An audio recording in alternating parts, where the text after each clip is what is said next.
नमस्कार दोस्तों, आज होप आप अच्छे होंगे और अच्छे से पढ़ाई चल रही होगी। दोस्तों, आज हम प्राचीन भारत के इतिहास के अंतर्गत सर्वप्रथम हम गुप्त साम्राज्य को पढ़ते हैं। गुप्त साम्राज्य जैसा कि हमारी परीक्षा की दृष्टि से बहुत ही इंपॉर्टेंट है और गुप्त साम्राज्य के बारे में हम अगर देखें तो हमें सबसे पहले चंद्रगुप्त प्रथम को पढ़ना है। चंद्रगुप्त प्रथम के बारे में ये है कि उन्होंने गुप्त संवत, एक नए गुप्त संवत का शुरुआत करी थी।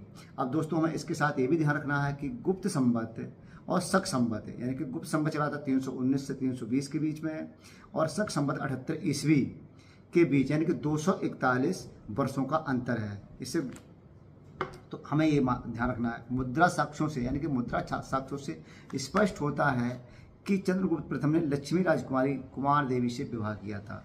एक फैक्ट ये इंपॉर्टेंट है। फिर दोस्तों, हम इसमें देखते हैं कि गुप्त वंश में सर्वप्रथम चंद्रगुप्त प्रथम ने ही रजत यानी कि चांदी के सिक्के चलाए थे। फिर अगला हम फैक्ट देखते हैं समुद्रगुप्त के बारे में। समुद्रगुप्त के बारे में दोस्तों बहुत क्वेश्चन आता है। समुद्रगुप्त ने उत्तर भारत के आर्यवर्त के 9 शासकों को पराजित किया था और पराजित राजाओं में अच्युत, नागसेन तथा गणपति नाग प्रमुख थे। उसने दक्षिणापथ के 12 शासकों को भी पराजित किया था, यानी कि उत्तरापथ के 9 और दक्षिणापथ के 12। फिर इनके बारे में ध्यान रखना है हमें। इनको अप्रत्यय रथ की उपाधि धारण करी थी इन्होंने।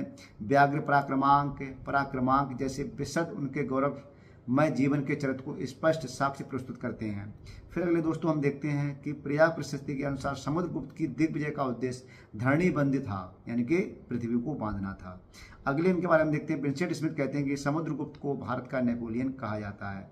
समुद्रगुप्त विजेता के साथ साथ कवि, संगीतज्ञ और विद्या के संरक्षक तथा इनको बीड़ा बजाने के कारण कविराज भी कहा जाता है। दोस्तों, ये इंपॉर्टेंट फैक्ट है। फिर इसमें देखते हैं कि चंद्रगुप्त जब द्वितीय आ जाते हैं तो ये भी बहुत इंपॉर्टेंट है। चंद्रगुप्त द्वितीय का अन्य नाम है देवगुप्त, देवराज, देवश्री, विक्रमादित्य, परम भागवत, सहसांक और देवपुत्र। इन्होंने ये उपाधियां धारण की। दोस्तों, आपको ध्यान रखना है कि विशाखदत्त कृत देवी चंद्रम नामक नाटक में चंद्रगुप्त विक्रमादित्य से पूर्व रामगुप्त शासक भी मिलते हैं, मगर ये इतना इंपॉर्टेंट नहीं है।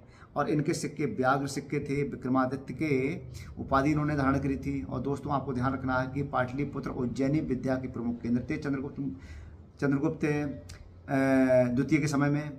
और ध्यान ये रखना है कि अनुश्रुतियों के अनुसार 9 विद्वानों को इन्होंने संरक्षण दिया था। सबसे पहले आपको ध्यान रखना है कालिदास, धर्मंतरी, छपड़क, अमर सिंह, शंकु, बेताल भट्ट, घटकरपर, बरहमियर और बररुचि ऐसे विद्वान इनके दरबार में रहते थे। और ये चीनी यात्री जो था वो मध्य प्रदेश ब्राह्मणों का देश कहा है। इसने चीनी यात्री फायान इनके शासनकाल में आया था। तो ये इंपॉर्टेंट फैक्ट है दोस्तों।